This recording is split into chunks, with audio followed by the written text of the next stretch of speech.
Bismillahirrahmanirrahim. A'udzu billahi minasyaitonir rajim. Bismillahirrahmanirrahim. Assalamualaikum warahmatullahi wabarakatuh. Innal hamdalillah nahmaduhu wa nasta'inuhu wa nastaghfiruh wa na'udzu billahi min shururi anfusina wa sayyiati a'malina. Man yahdihillahu fala mudilla lahu wa man yudlil fala hadiya lahu.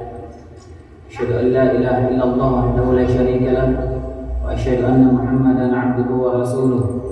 Sallallahu alaihi wa ala alihi wa sallama tasliman katsira, amma ba'd. Alhamdulillah, di malam hari ini kita masih bisa berkumpul di masjid yang mulia ini melaksanakan salat maghrib berjamaah. Semoga salat kita dan berkumpulnya kita dalam rangka menuntut ilmu di malam hari ini menjadi pemberat timbangan amal saleh kita di yaumul hisab nanti. Salawat serta salam semoga senantiasa tercurahkan kepada Nabi Muhammad alaihissalatu wassalam serta seluruh keluarga beliau, sahabat beliau tanpa terkecuali. Kita lanjutkan pelajaran kita dari Kutayb Syarah Ushul Iman. Pada pertemuan sebelumnya kita telah membahas sedikit tentang kaidah yang berkaitan dengan rukun iman. Kita menyebutkan ada 3 kaidah. Dan sekarang insyaallah taala kita mulai masuk membahas satu persatu secara ringkas tentunya tentang rukun iman. Dan di hari ini insyaallah kita masuk pertama di rukun yang pertama, yaitu al-imanu billahi ta'ala, iman kepada Allah subhanahu wa ta'ala. Ini rukun iman yang pertama, beriman kepada Allah. Keimanan kepada Allah subhanahu wa ta'ala, beriman kepada Allah, ini terdiri dari 2 poros. Ya, iman kita kepada Allah subhanahu wa ta'ala terdiri dari dua bagian. Yang pertama yang harus kita pelajari yaitu mengimani adanya Allah Subhanahu wa taala, yang sekaligus kita membantah ideologi orang-orang ateis. Bagaimana kita mengimani adanya Allah Subhanahu wa taala? Kemudian yang kedua, poros yang kedua dari iman kepada Allah yaitu mentauhidkan Allah Subhanahu wa taala.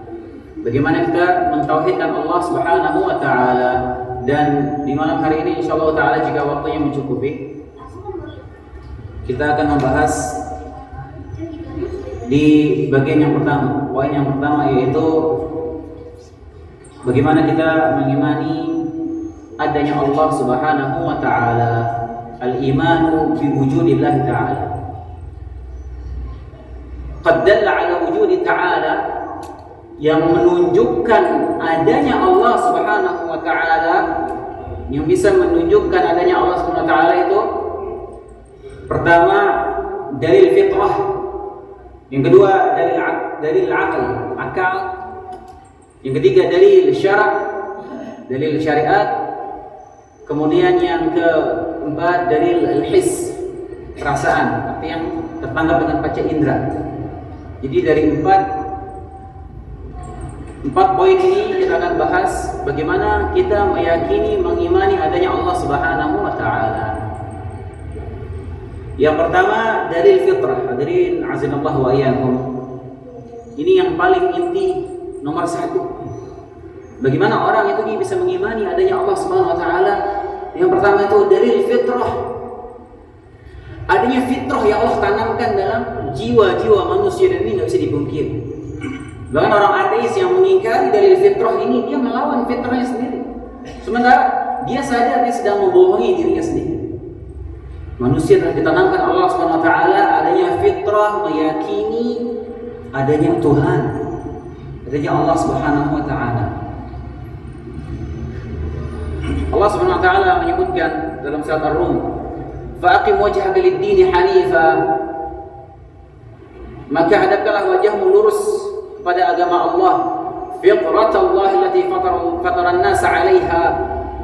Tetapkan di atas fitrah Allah yang Allah telah menciptakan manusia di atas fitrah tersebut. La tabdila li khalqillah. Tidak ada yang bisa mengganti merubah fitrah Allah tersebut. Jadi ketika Allah menciptakan manusia, Allah menanamkan fitrah kepada manusia bahwasanya dia meyakini Allah Subhanahu wa taala sebagai penciptanya. Dia meyakini keesaan Allah Subhanahu wa taala. Ini berlaku kepada seluruh manusia, bukan cuma orang yang beriman, seluruh manusia. Ketika dilahirkan, Allah tanamkan fitrah. Fitrah Islam, fitrah agama tauhid ini Allah tanamkan. Makanya Nabi SAW menyebutkan, kullu mauludin yuladu 'alal fitrah. Setiap orang, setiap anak yang lahir itu lahir di muka bumi ini semua, ya apapun agamanya, manusia dilahirkan di muka bumi ini, dia dilahirkan di atas fitrah Islam. Kemudian kata Nabi SAW, fa'abawahu yuhawwidanihi aw yunassiranihi aw yumajjisanihi. Maka kedua orang tuanya lah yang menjadikan dia menjadi orang Yahudi, menjadikan dia Nasrani, menjadikan Majusi. Pada hukum asalnya dia Islam, dia lahir atas fitrah Islam. Makanya kalau ada anak kecil, misalnya kita ada anak kecil yang kita nggak tahu agamanya, misalnya kita angkat jadi anak. Tentunya mengangkat anak ini nggak boleh dalam Islam. Mengangkat anak ini kaitannya sama urusan mahram nanti. Ketika misalnya anak kecil, ya, dia orang tuanya masuk Islam, anak kecilnya nggak perlu disuruh syahadat. Ketika dia masih kecil, ya dia belum balik, ya apalagi dia belum mumayyiz, nggak perlu disuruh syahadat karena dia hukum asalnya dia Islam. Kecuali ketika dia sudah dirusak fitrahnya, dijadikan dia Nasrani, dijadikan dia Yahudi, Majusi dan seterusnya. Makanya manusia itu hukum asalnya dia sudah diberikan fitrah oleh Allah Subhanahu wa taala, fitrah Islam.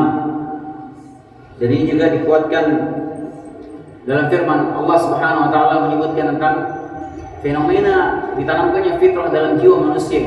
Allah menyebutkan, wa id akhadha rabbuka min bani adama min dhuhurihim dzurriyyatahum wa ashhadahum ala anfusihim alastu bi rabbikum.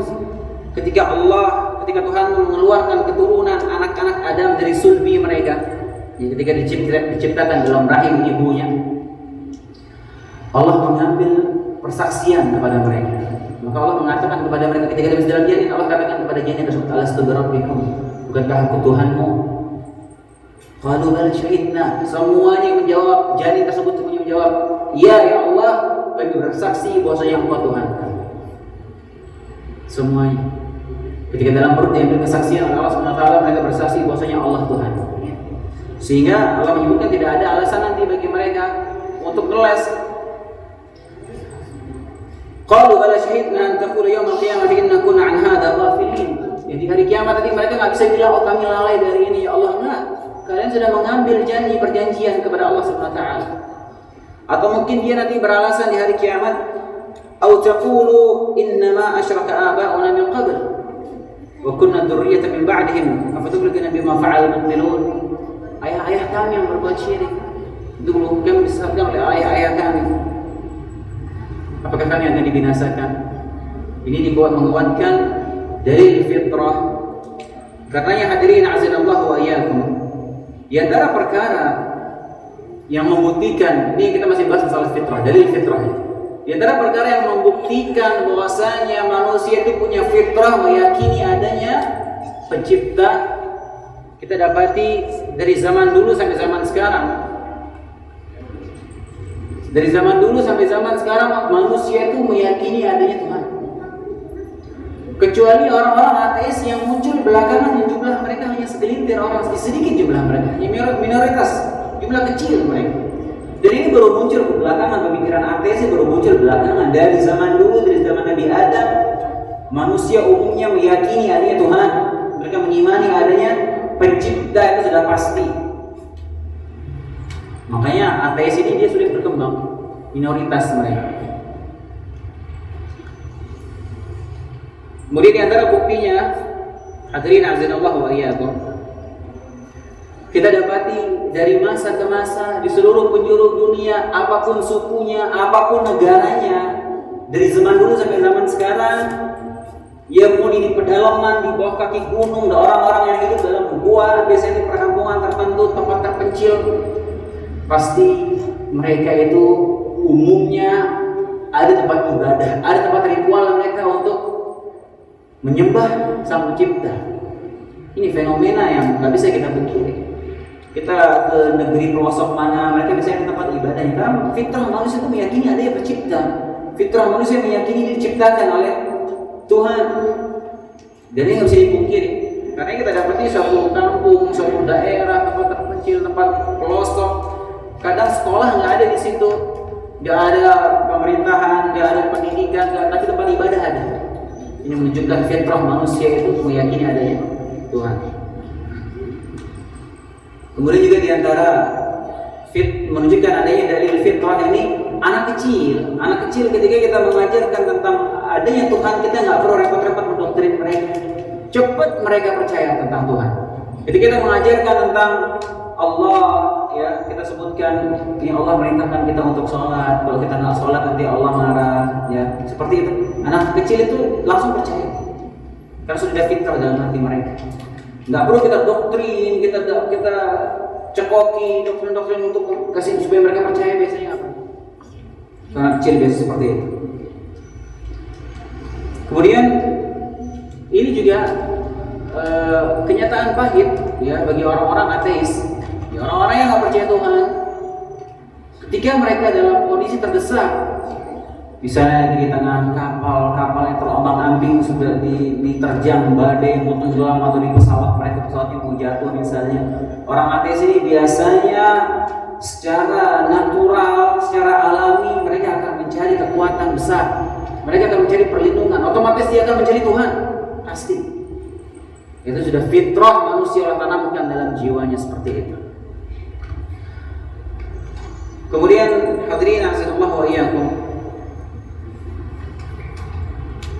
ini panjang ya masalah fitrah ini, ada rinciannya lagi, cuma waktu terbatas, kita persingkat, kita percepat. Dalil yang kedua, dalil akal. Dalil akal yang menunjukkan bahwasanya adanya Allah Subhanahu wa taala. Yang pertama, dalil penciptaan. Kita lihat sekitar kita, bumi ini dan segala isinya, langit, semua makhluk-makhluk, hewan-hewan, ciptaan Allah Subhanahu wa taala.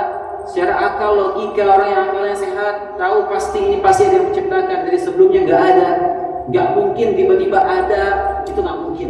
Nggak seperti logikanya orang ateis. Orang ateis agamanya kebetulan.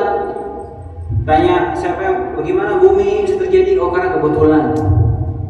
Oh karena Big Bang, teori Big Bang. Ada teori lagi orang ateisnya, teorinya bumi ini alam semesta tercipta karena ada dua batu besar bertabrakan, ya. Jadi teori Big Bang itu pecah sehingga terbentuklah planet-planet, bumi dan yang lainnya. Terus itu yang batu besar siapa yang menciptakan? Apakah dia muncul dengan sendirinya? Logikanya orang ateis, ini kancing ini ada yang menciptakan, ini percaya dia tanya orang ateis, ini kancing ini ada sendiri atau diciptain oleh orang? Oh diciptain oleh orang. Bumi, langit, alam semesta dengan hewan-hewannya, pergantian siang dan malam, perputaran matahari, pergantian musim hujan terjadi dengan kebetulan. Ini logikanya orang ateis. Dan kadang mereka ini ya yang jadi ateis, biasanya tokoh-tokoh ateis di negeri barat tuh mereka orang pakar-pakar fisika, ahli fisika, ahli sains. Mereka bilang percaya sama Tuhan itu sudah suatu hal yang kuno, tertinggal. Percaya sama Tuhan. Mereka berkeyakinan seperti itu. Semakin dia kasih tinggi ilmu Allah Subhanahu wa taala, ilmu fisikanya tinggi, ilmu sainsnya tinggi, semakin dia percaya sama Tuhan. Ajib. Seharusnya semakin dia berilmu, semakin dia percaya kepada Allah Subhanahu wa taala. Kalau buka ilmu di kepalanya dia, seharusnya semakin dia beriman kepada Allah Subhanahu wa taala. Kemudian di antara yang mendukung dalil akal ini, yaitu adanya keselarasan. Ya, kita lihat di alam semesta ini bagaimana pergantian siang dan malam dengan rapinya ya. Kemudian juga pergantian musim dan yang lainnya. Secara akal manusia dia meyakini ini nggak mungkin terjadi dengan sendirinya, mustahil.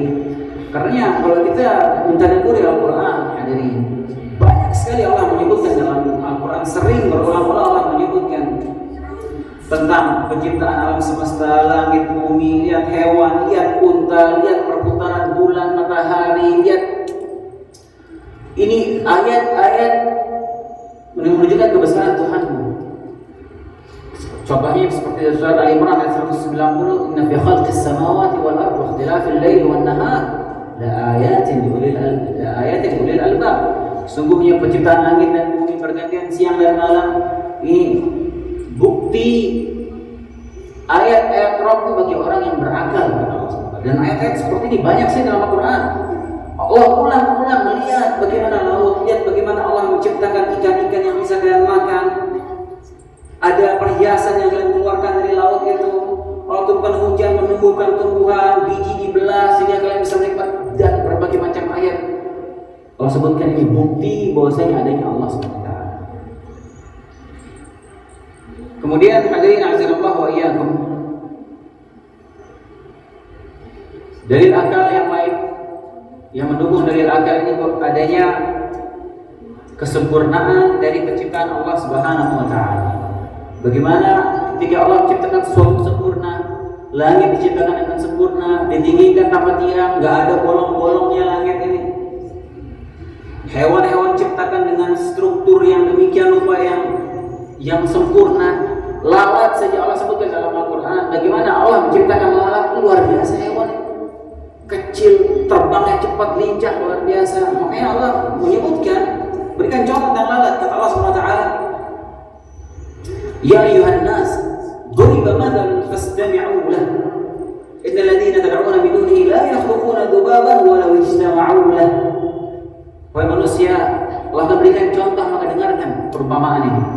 Sungguhnya yang kalian sembah selain Allah tidak akan mampu menciptakan seekor lalat pun, walaupun mereka berkumpul untuk menciptakannya, kata Allah SWT. Dan rincian dalil tentang dalil akal juga masih panjang ya, kita nggak rincikan semuanya, hanya secara umum saja kita sebutkan. Itu poin kedua yang menunjukkan adanya Allah Subhanahu wa taala, yaitu dari dalil akal. Yang pertama fitrah, yang kedua akal. Kemudian yang ketiga yaitu dalil syara', dalil syariat. Wa amma dilalatu syara' ala wujudillah, dalil syar'i yang menunjukkan adanya Allah Subhanahu wa taala, fa li'anna al-kutub as-samawiyyah kullaha tantiqu bidzalik.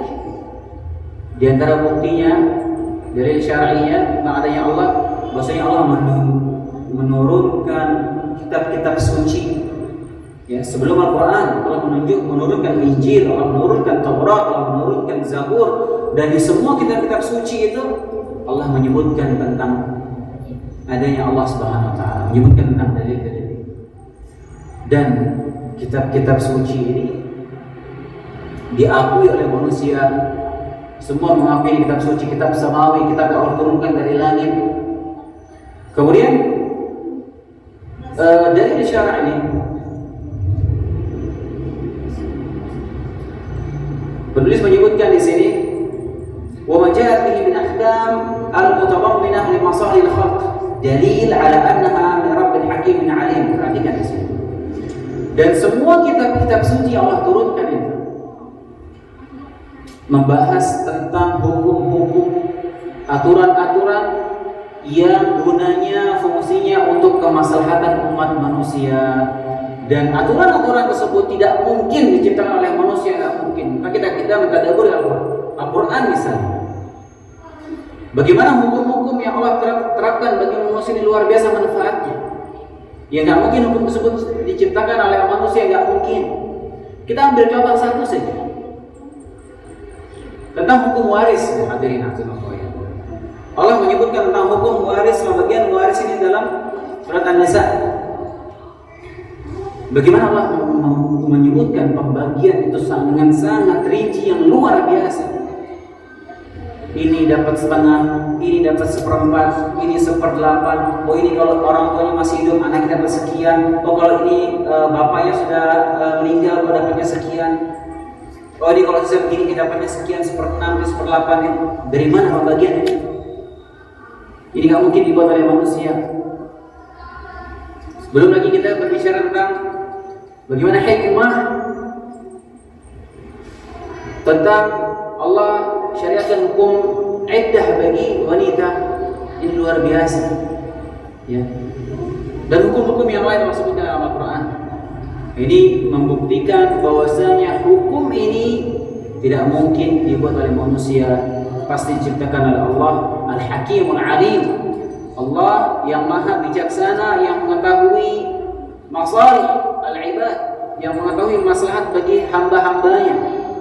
Allah turunkan hukum-hukum dalam kitab-kitab sucinya.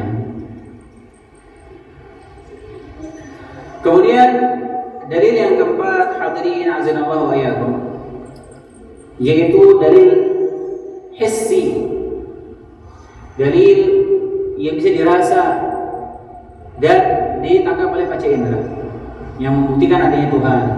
Ini kita bagi menjadi dua. Yang pertama, annana nasma'u wa nashahidu min ijabati ad-da'in, yang membuktikan secara hissi adanya Allah Subhanahu wa taala. Kita merasakan dan kita menyaksikan bagaimana orang-orang itu diijabah doanya oleh Allah Subhanahu wa taala. Orang berdoa minta sesuatu, Allah kabulkan. Bahkan terkadang orang itu berdoa sesuatu yang dirasa mustahil, tapi Allah kabulkan. Dan ini banyak. Biasanya kita berdoa Allah kabulkan. Ini bukti nyata adanya Allah Subhanahu wa taala. Ini bisa kita rasakan itu. Kita minta sesuatu, Allah kasih. Kata Allah Subhanahu wa taala, "Wa Nuhan idnada min qabl fastajabna lah." Nabi Nuh itu dia berdoa kepada Allah, maka kami kabulkan. Kemudian dalam ayat ini Allah menyebutkan, "Id tastaghithuna rabbakum fastajaba lakum." Tatkala kalian beristighatsah kepada Allah Subhanahu wa taala, maka Allah ijabah istighatsah kalian. Kemudian dalam hadis disebutkan Nabi SAW ketika sedang berkhutbah, datang orang Arabian, orang Badui, berdoa, "Wahai Rasulullah," ini hadis sahih, "Wahai Rasulullah, telah binasa perkebunan kami, peternakan kami karena musim paceklik." Berdoa kepada Allah agar Allah menurunkan hujan. Di atas mimbar Nabi Muhammad SAW mengangkat tangannya berdoa kepada Allah minta hujan. Langsung belum Nabi turun dari mimbarnya, Allah turunkan hujan. Allah turunkan hujan sampai seminggu penuh hujan. Sampai minggu depan Arab itu datang lagi minta supaya berdoa supaya hujan di stop. Makanya Nabi menyebutkan Allahumma hawalina wa la alaina. Dan ini disebutkan oleh para ulama menjadi doa supaya kita minta hujan berhenti. Allahumma hawalina wa la alaina. Kemudian juga dari pengalaman pribadi ya kita rasakan bagaimana kita berdoa. Saya pernah waktu di Masjid Nabawi lagi khutbah Jumat pas musim panas. Lagi panas luar biasa waktu itu di situ. Dan khatibnya ketika penghujung khutbah beliau berdoa, Allahumma aghithna, minta hujan berkali-kali dia ulang. Dan salah satu waktu dan tempat ijabahnya doa yang paling mustajab hari Jumat ada dua waktu. Perhatikan ini. Dari Jumat dua waktu yang paling mustajab untuk kita berdoa. Itu sejak khatib naik mimbar sampai selesai sholat Jumat. Jadi di sela-sela itu makanya khatib dianjurkan untuk berdoa ketika penghujung khutbah karena itu waktu mustajab. Ketika kita sujud dari khutbah Jumat, perbanyak doa, itu waktu mustajab. Di antara dua khutbah khatib duduk, waktu yang singkat itu buru-buru berdoa, itu waktu mustajab. Sampai selesai sholat Jumat. Waktu yang kedua dari setelah sholat asar sampai maghrib, waktu Jumat itu waktu mustajab untuk berdoa. Perbanyak doa di waktu itu. Waktu itu khatibnya berdoa, ya Allah, turunkan hujan, Allahumma aghithna. Ini lagi panas, lagi musim panas, yang panas luar biasa di situ. Dia minta hujan terus, dia ulang-ulang doa itu. Subhanallah, kita selesai sholat sama bubar dari masjid, hujan. langsung mujizat. Subhanallah.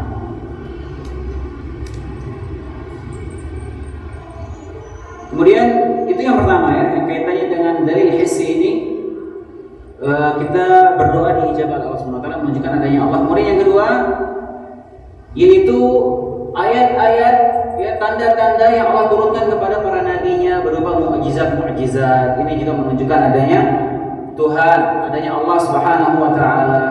Mukjizat besar contohnya mukjizat yang Allah berikan kepada Nabi Musa.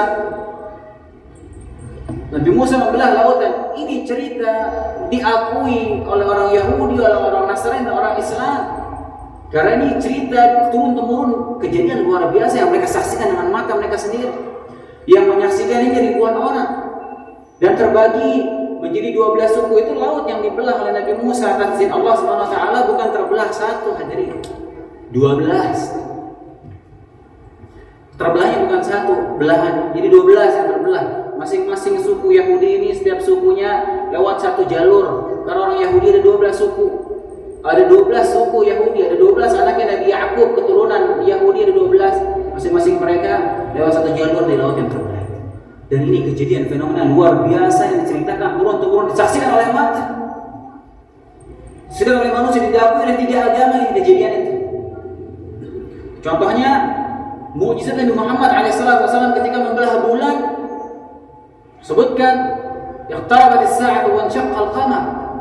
Karena dekat hari kiamat dan terbelah bulan. Nabi Muhammad SAW ini diminta oleh orang Quraisy, kamu mau kita beriman oleh Muhammad, coba belah bulan itu. Kata Nabi Muhammad, kalau benar ini terbelah, kalian mau beriman? Oh iya. Maka Nabi Muhammad berdoa kemudian menunjukkan jari ke bulan dan bulan itu terbelah. Dan terbelahnya bukan berjarak sini jauh, satu di ujung sana, satu di ujung sana. Kemudian apakah mereka beriman? Nah, kata Allah, wa iyyaru ayati yu'ridu wa yaqulu sihrun mustamir. Mereka melihat ayat itu dan mereka tidak beriman. Mereka bilang, oh ya sihirnya Muhammad makin jago, kata mereka. Terus subhanallah, berapa ratus tahun kemudian setelah kejadian terbelahnya bulan itu, berapa ratus tahun kemudian terjadi peperangan, ekspansi militer, penaklukan negeri-negeri ya oleh pasukan kaum muslimin ini. Berapa ratus tahun setelah Nabi Muhammad SAW meninggal dunia, taklukkanlah sebuah kerajaan di India. Ada sebuah kerajaan di India ditaklukkan dan benteng istana di negara tersebut, di India tersebut ditaklukkan. Masuklah kaum muslimin di sana. Ketika dia masuk ke dalam istana tersebut, saya dikuasai istana tersebut, dilihat sana ada semacam prasasti. Di sana tersebut tuliskan apa? Apa tulisan di prasasti di istana tersebut? Katanya, istana ini dibangun pada tahun terbelahnya bulan. Subhanallah. Jadi yang melihat kejadian itu bukan cuma orang Quraisy yang ada di sana, tapi semua makhluk yang ada di bumi pada waktu melihat hari itu bulan terbelah. Dan antum bisa buka nanti di Google, antum cari di Google, ya penemuan ya, ilmiah di bulan dilihat, setelah diperhatikan ada itu bekas terbelahnya, masih ada sampai sekarang. Untuk cari gambarnya di internet ada itu. Bekas dulu bulan pernah dibelah oleh Nabi Muhammad SAW atas izin Allah SWT. Nah, mukjizat seperti ini hadirin menjadi dalil secara his adanya Allah, adanya Sang Pencipta, adanya Tuhan. Dan ini dia secara ringkas materi kita di malam hari ini, yaitu iman kepada Allah SWT. Ya, poros yang pertama dari keimanan kepada Allah SWT ini kita mengimani adanya Allah SWT. Dan insya Allah pada pertemuan berikutnya kita akan membahas tentang mentauhidkan Allah Subhanahu wa Ta'ala. Mungkin jika ada yang bertanya, saya persilakan.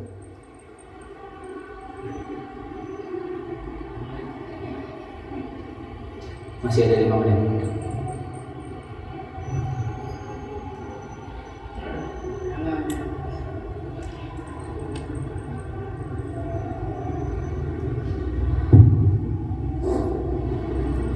Assalamualaikum warahmatullahi wabarakatuh. Waalaikumsalam. Pertanyaan kajian saya sudah di luar tema, tapi judulnya masalah akidah. Ada sebagian ustaz atau kiai atau ulama yang mengatakan tauhid itu dibagi dua. Yang pertama tauhid rububiyah, yang kedua tauhid uluhiyah. Saya sebagai orang awam kurang paham Bapak. Tolong menjelaskan Pak Ustaz, apakah tauhid rububiyah, apakah tauhid uluhiyah? Coba jelaskan secara detail. Terima kasih. Assalamualaikum warahmatullahi wabarakatuh. Permasalahan ini insya Allah kita bahas pertemuan berikutnya. Insya Allah akan dibahas secara terperinci insya Allah ta'ala. Tapi secara ringkasnya saja, ya, ringkasnya saja. Sebenarnya tauhid itu hukum asalnya tauhid itu satu, nggak perlu dibagi-bagi. Tidak perlu dibagi.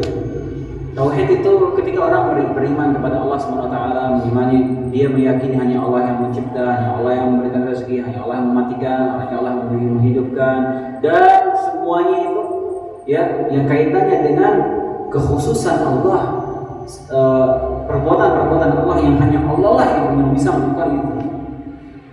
Ketika orang meyakini itu, untuk memudahkan orang memahami ini supaya mudah dia belajarnya, diberikanlah nama istilah itu. Itulah istilahnya rububiyah, dari kata Rabb. Rabb itu kaitannya dengan penciptaan, pemilikan, ya, dan itu kaitan dengan perbuatan Allah sebut rububiyah, supaya orang gampang memahaminya. Nah, ketika kita mentauhidkan Allah, kita hanya kepada Allah kita beribadah, bertawakal, kita menyembelih, kita bernadar, kita berdoa, kaitannya sama ibadah, kaitannya sama perbuatan hamba, perbuatan manusia yang ibadah ini hanya kita serahkan kepada Allah, nggak boleh kita serahkan kepada selain Allah. Ini kita kasih nama ibadah, tauhidul ibadah, atau istilah lainnya uluhiyah. Itu uluhiyah ibadah. Ini cuma memudahkan orang mempelajari saja.